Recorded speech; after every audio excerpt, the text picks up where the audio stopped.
Hello, and thank you for joining OBN Horn of Africa. This is weekly program Future Africa, and I'm your host, Phantom Belete. Today, I'm joined by Mekki Elmograbi, former diplomat and press writer on African affairs, and currently he is international media consultant at the Office of Cabinet. Till the end of our program, stay with us. Mekki, very warm welcome to the program, and thank you for joining. Thank you again, and greetings to the audience of OBN. Great. It has been a while since we met on this Zoom platform. How have you been? How is Sudan? And I think you are joining from Cairo, Egypt, right? Yes, currently I'm in Cairo. Last time I joined you from Port Sudan, and before that I joined you from New Delhi, India. Maybe the next one will be from another country. To begin with, what role does energy have for a nation, and why does it matter much in current global situations? Look here, energy is important for industrialization. And look here, without industrialization, you are out of the world. You are dependent on others. Others will manufacture goods and things for you, and you will be just a receiver. But again, industrialization, that doesn't mean you manufacture all things, cars, aircrafts, food stuffs, and oil, fuel, all things. No. But you manufacture things and you build your industries on the things that you can make it better than others and at a good price, and you will be good in the international competition. So you will take part of the market in the world, and you will be independent in your economy and also diversified. Because if your economy is just agriculture or oil and you don't have industries, still your economy will be in a very bad shape. So that energy is important. Energy is extremely important for industrialization. It is important for agriculture, all things, but industrialization now, this is the trend of the world. What are the energy resources in Ethiopia, and how do you see the current country's access to its own water resources? By the way, the good thing that I like it in Ethiopia is it is not hydro dependent or hydropower dependent. Even Ethiopia has huge water resources and huge opportunities for hydropower, but still in Ethiopia you have the wind farms, and you have solar energy system. Ethiopia now is making power and energy from the west of around Addis Ababa. There are piles of garbage, and now there is a big station that making energy out of the garbage just next to Addis Ababa, Ethiopia. By the way, it is very advanced. So the thing that I like it is that it is very diversified in its power resources, and still it has comparatively with other countries in Africa, it has also huge water resources for hydropower. How do you rate the current energy coverage in Ethiopia, and what does it take Ethiopia to become energy self-sufficient? I was connected with Ethiopia and East Africa for a long time of my career, of media career, and I know details, very good details, and even the things that I'm talking about, I toured most of them. I'm not just talking about things that I learned from media or Google sources, things like that. No, in Ethiopia you have 71 power station, you have 16 hydropower projects, you have 24 wind power projects. You have 24 power farms in Ethiopia. That is a big number, by the way. You have 14 solar, and lately, the nuclear power. Russia has signed an agreement with Ethiopia to produce nuclear power energy in Ethiopia. And that is a big change, not just for Ethiopia, also for Africa, that they will join the nuclear club in the positive, in the peaceful needs and the peaceful uses of energy. So, and look here also the competition. You have China, India, the Arab investors. You have Global Link China. It has a big project of wind farm just in Adama. I think that is Adama is the place of your TV station. Yeah. And they have the biggest wind farm in this region, but there is a big one also in Tigray region. And now also Global Link China, they are establishing Aisha in the Somali region that is closer to the Djiboutian borders, Djiboutian Ethiopian borders. And you have General Electric, United States of America, which is an American company. And lately, the news that is I followed from India, Ambassador Dhammaka and Mr. Gupta, the chairman of Solar Energy Corporation of India, which is SECI, which is the biggest. They signed agreement, and now they are launching a big project already. The Indian investment in Ethiopia reached $5 billion. And that is a big number in Africa. So regarding this situation, I think the way that Ethiopia has chosen is to be diversified in the power sources and to launch mega project in hydro power, which is a model for Africa. And now the competition is very high. But I think the policies of the government is managing this competition, because sometimes the competition on a country might be a curse, not a blessing. With ever-growing global climate change effect on water, how is Ethiopia managing to protect its water resources? A year ago in Addis Ababa, there was a symposium, trade foundation. It's from Netherlands. The symposium about the opportunities in the Ethiopian renewable energy. That symposium, about 1 hour or 2 hours, definitely there was a very wonderful discussion led by Trade Foundation on that issue.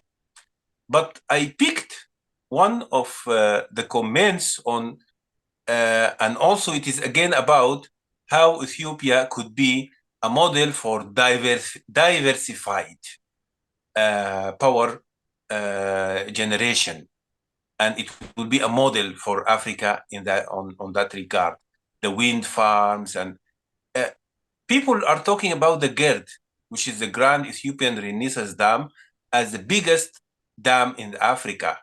But do you know that the biggest wind farm in Ethiopia, the biggest wind farm in Africa in Ethiopia, and it is in Tigray region, and it will be the biggest wind farm station in Africa.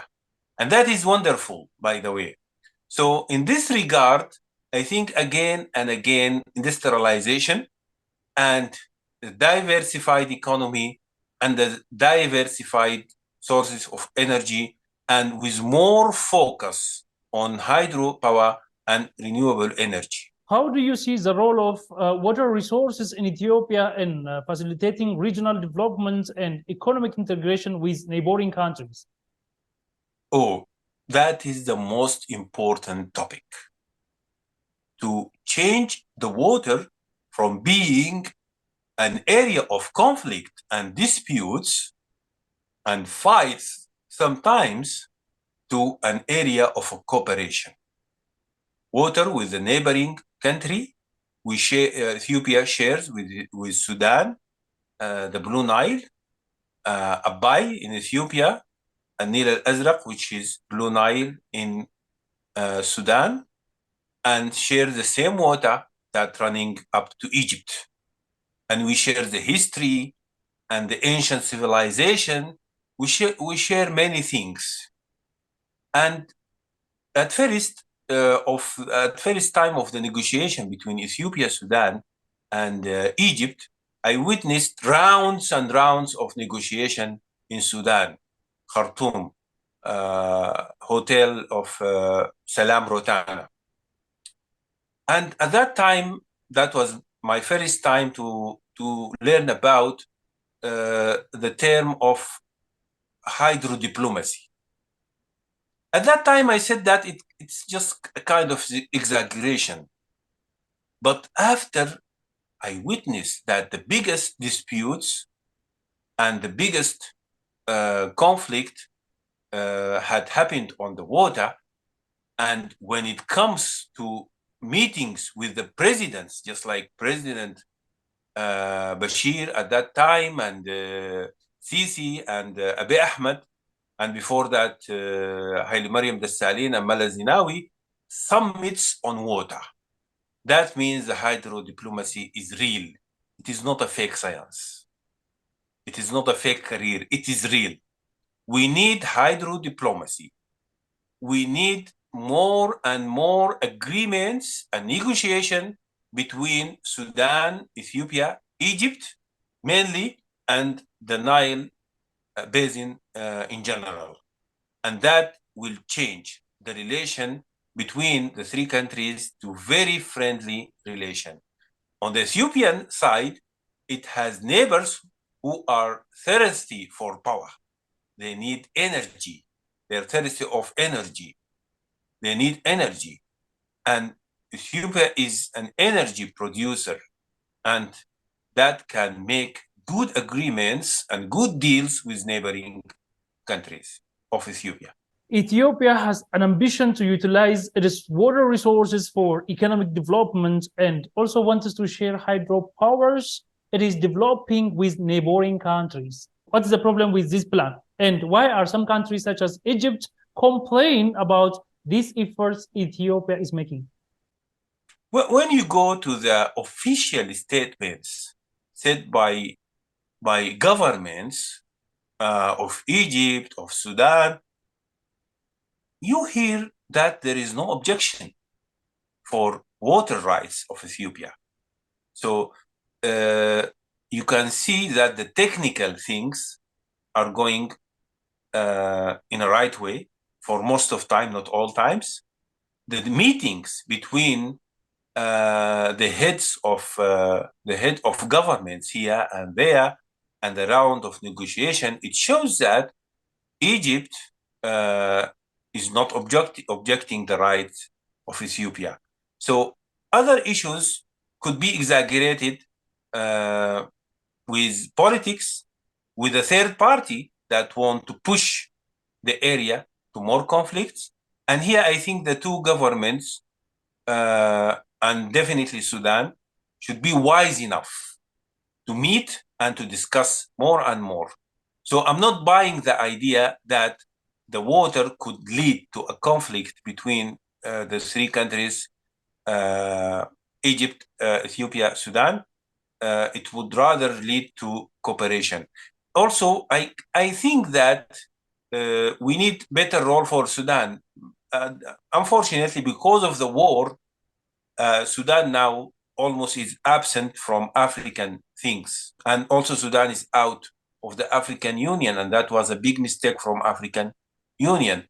So the disappearance of Sudan in African events and being together with Egypt and Ethiopia, that deprive the area from a good mediator between the two countries, because the relation between Sudan and Ethiopia is good, and the relation between Sudan and Egypt is good, and Sudan was promised to be the best mediator between the two big giants in the area. Really two big giants. Ethiopia is more than 100 million, and Egypt is more than 100 million, almost both countries could reach 250 million. That is a big number. That is a big number in Africa. And big number means big needs. Ethiopia need more energy, and Egypt need more energy. And here we go. The hydro diplomacy will change the mega hydropower project to a mean of cooperation between the nations. How would Ethiopia, Egypt, and Sudan agree on Nile water issues? We witnessed the times of negotiations and then times of disputes among these three countries on the issue. How can we end this vicious cycle once and for all? And that is highly needed, strongly needed, badly needed, to stop this vicious cycle, because the three countries go to negotiation and after that go to disputes. And I think if the question about the best recipe, I say it in one word, which is economic cooperation. In economy, when you want to minimize a dispute between the two countries, open an area of cooperation aside of the dispute. Look here, some problems happen between Sudan and Ethiopia, but because already there is a cooperation, there are Ethiopian in Sudan and there are Sudanese in Ethiopia, and the two embassies are here and there, and even there was a dispute, clashes along the borders, but because of the ongoing cooperation, which is people-to-people cooperation, God saved Sudan and Ethiopia from the escalation of the war. And look here, when it comes between Sudan and Ethiopia, the delegations from the people diplomacy has reached Ethiopia from Sudan before the government or the official diplomacy. That means the relation between the two people is good, and there are big opportunities for cooperation. So economic cooperation between Sudan, Ethiopia, and Egypt is must. What is economic cooperation? Look at what Ethiopia produces. Ethiopia produces many things that is needed in Egypt. And Egypt produces many things that is needed in Ethiopia, and Sudan the same. So if the three countries join together in economic meetings and launch economic cooperation, definitely they are in a better situation comparatively with Europe after the Second World War. Germany invaded France in the Second World War and took Paris, the capital, completely, and killed French. And then France took its lands back, and then they defeated the Germans. Millions dead in that war. But what happened after that? They started with economic cooperation on the steel and the coal and all things like that, and the things like that. And then the European Union came gradually after economic cooperation. They didn't start with the disputed area. They didn't start with the politics. They started with economy, and they started with the things that they can share. So my recipe is that the three countries should come together in economic cooperation without thinking about the disputes. Just they should focus on the area of cooperation, and they should build more cooperation on these areas. Then they will minimize gradually the area of the dispute. Again, more example. You have 4 disputed areas between Canada and United States. Who is talking about that? Americans? No. Canadians? No. The world? No. No one is talking about 4 disputed areas between United States and Canada. Why? Because of the economic integration between the two nations. That is minimized the area of the disputes. So this is my recipe. And the historical visit of the Egyptian President al-Sisi to Ethiopia and his speech to the Ethiopian parliament in March 2015, he said that the Nile River should be a line or network of transportation for people and products between countries of the Nile Basin. We hear such good news from political leaders, but the dispute is still continuing. Why? By the way, I witnessed that speech in the Ethiopian parliament.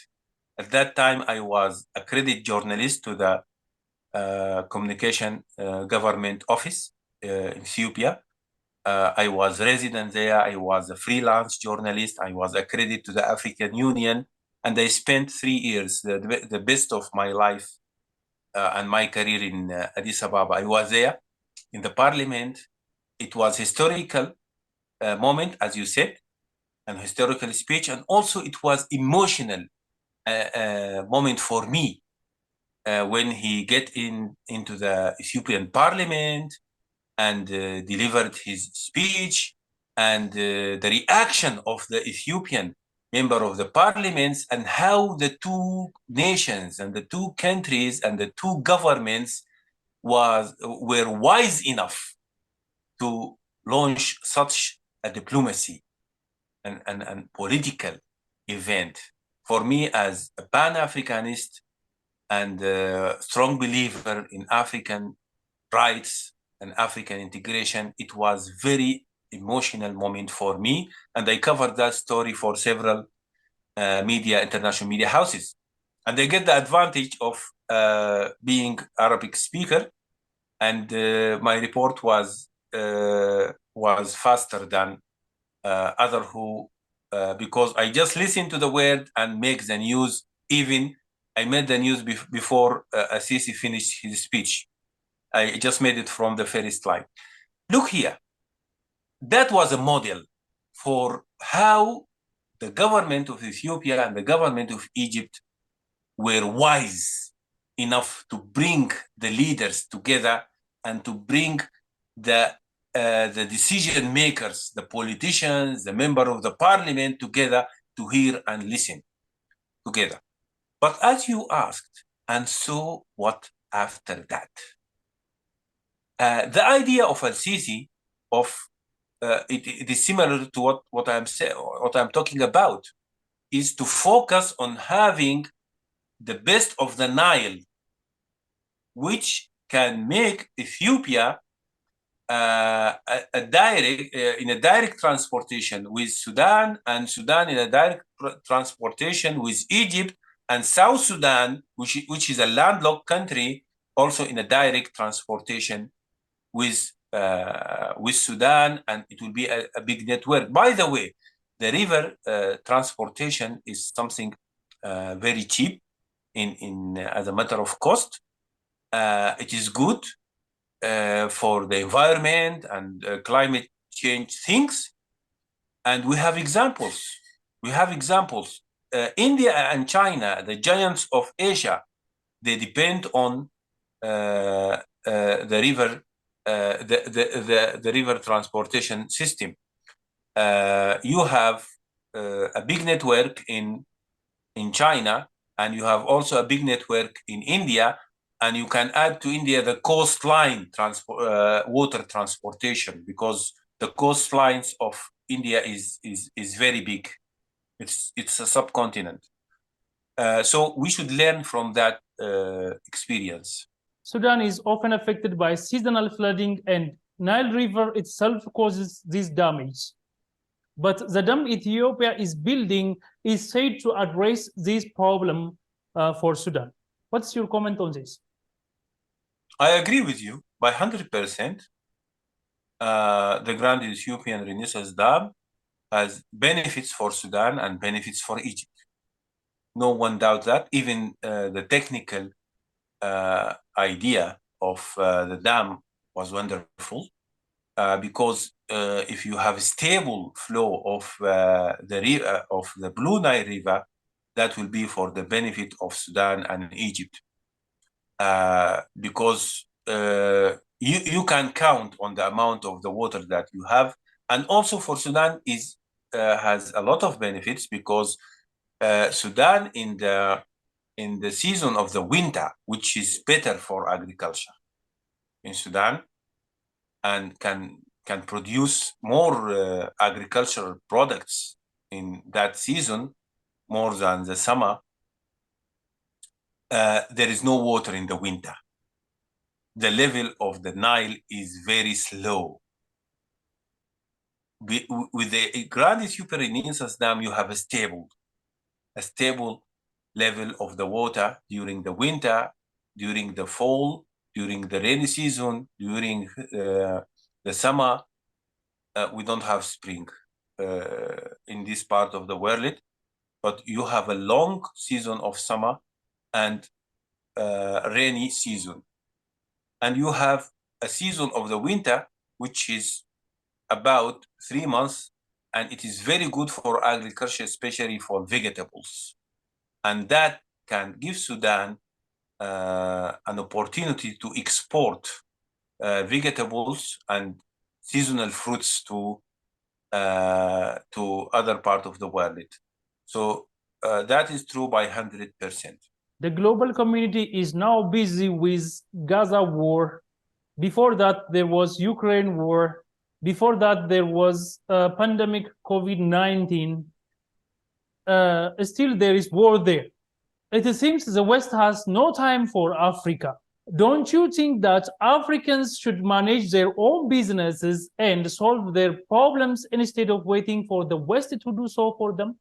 Yes, definitely. It has proven time after time that Africans should depend on themselves, should not wait for solution from the West, United States, Europe, and others. They are busy with the Ukraine war, and now Gaza war had make all things upside down. And we have examples. African solution for African problems is not just a slogan. The latest was Pretoria Agreement, which made the peace in Ethiopia, and now Ethiopia now is completing its peace, and I think it will be implemented. The Pretoria Agreement. It will not be easy to move from the situation of the war, and some losers that they lost during the war, they don't want Ethiopia to live in peace, being from inside Ethiopia or outside Ethiopia. But Pretoria Agreement between TPLF and the Ethiopian government is an example for African solution for African problems. Also, the summit of neighboring countries, or the gathering of the neighboring countries of Sudan, that happened in Cairo, and then in Chad. Also, it was African solution for African problems, because the neighbors of Sudan, they came together, including Ethiopia, South Sudan, all the neighbors of Sudan. They gathered in Cairo, and it was a very good initiative that put things in the real African track. And I have to say that because the African Union suspended the membership of Sudan, so the African Union couldn't make it. But the neighbors of Sudan, led by Egypt, they made it in Cairo, and then it happens, and there was a good contribution for all neighbors of Sudan in the crisis. Dear our esteemed viewers, due to time limitation, we have stopped our discussion with Mekki Elmograbi, press writer on African affairs and currently media consultant at the Office of Cabinet. Do not forget to watch the second episode of our program. Till then, bye-bye.